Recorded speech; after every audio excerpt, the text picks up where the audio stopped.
Life is very much like walking on a road. You know the road because you have walked it many times before, but it's very long and you can't imagine the whole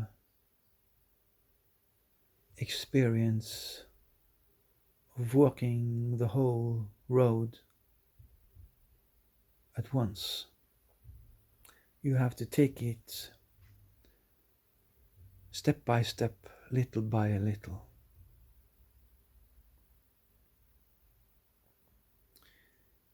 This is why when you walk the walk of life, you forget parts of the road, but you remember it or remember it when you arrive at that particular place again that you had forgot. This is why wisdom is not something that you obtain.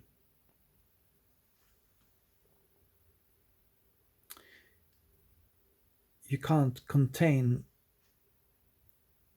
the knowledge or consciousness or awareness of the whole road, but you contain the knowledge of the road, but you can't access all of that knowledge all the time.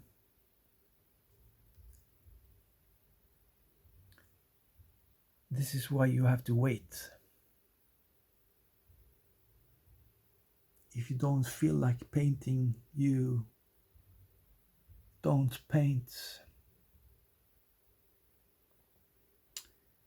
If you don't feel like waiting, you don't wait.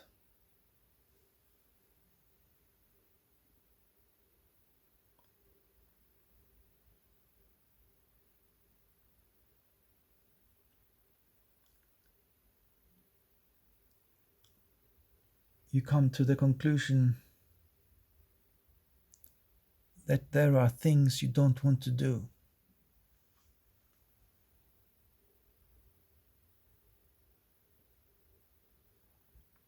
And then, some minutes later, you do it because you want to do it.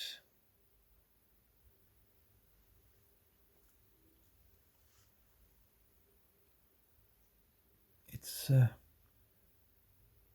no use forcing anything to happen.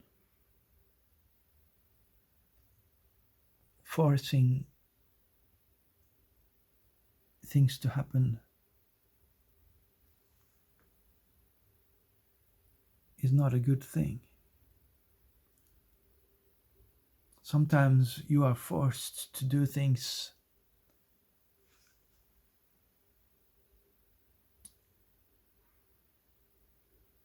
from the outside. The outside world and what happens there is forcing you. This force from the outside is very different from the force on the inside.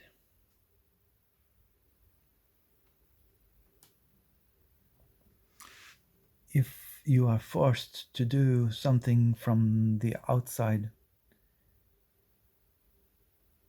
then there might not be time to wait and not act anymore. sometimes you have to act immediately according to what's happening on the outside. This is why being together with other people is very much different from being or spending your time alone.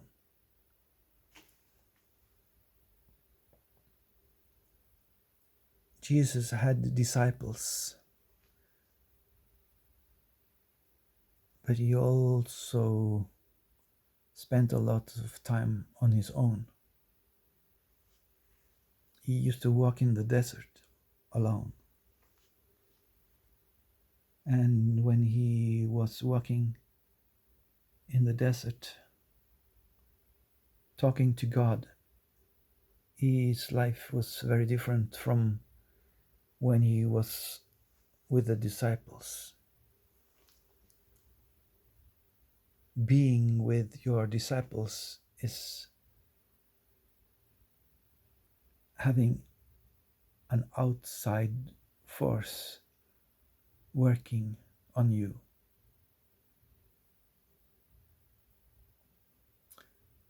A teacher has his pupils in the classroom,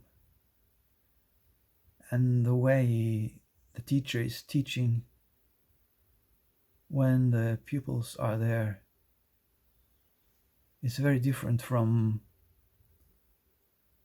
how he is talking to himself when he is alone.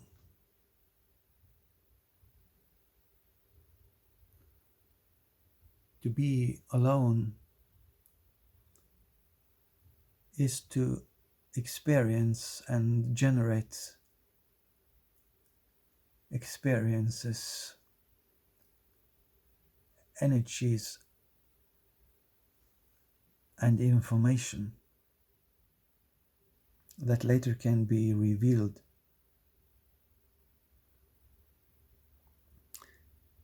In poetry, painting, or a musical composition.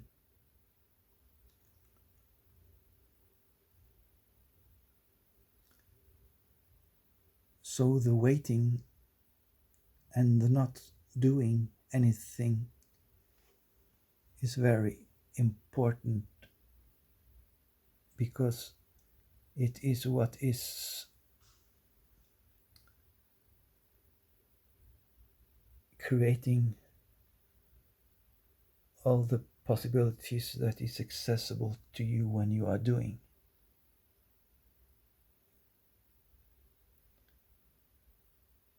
The unpleasant things in life are things that, when they are turned into actions of creating something out of it, then it becomes pleasurable.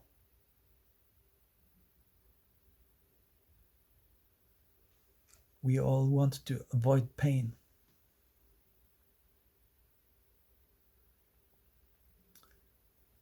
But pain is very important and very necessary.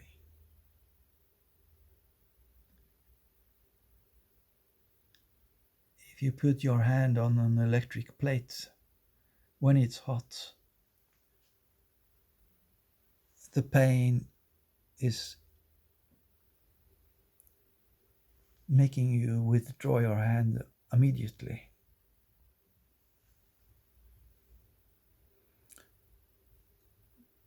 The burning of the hand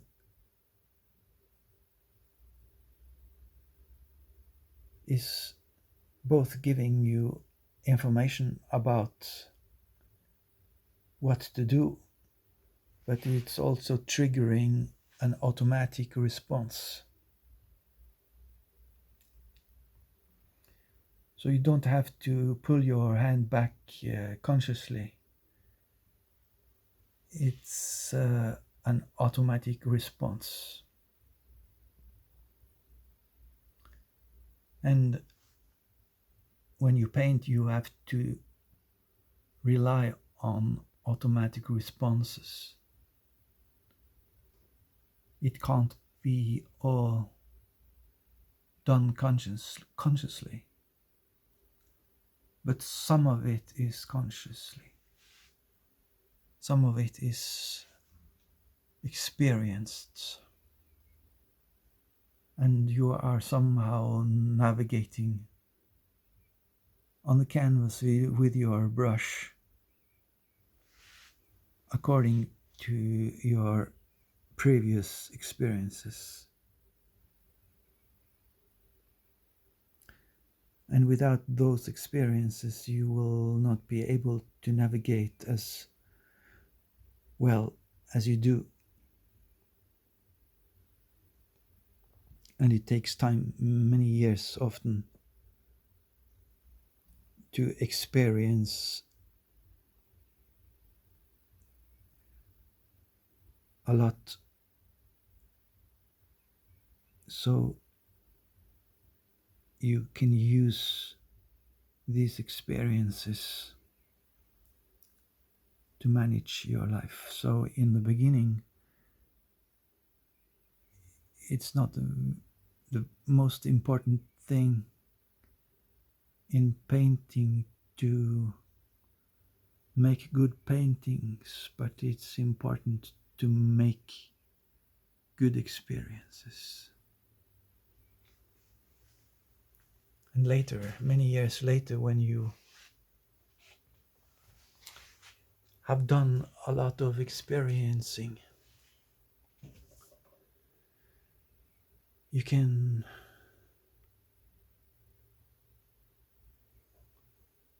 rely on automatic painting.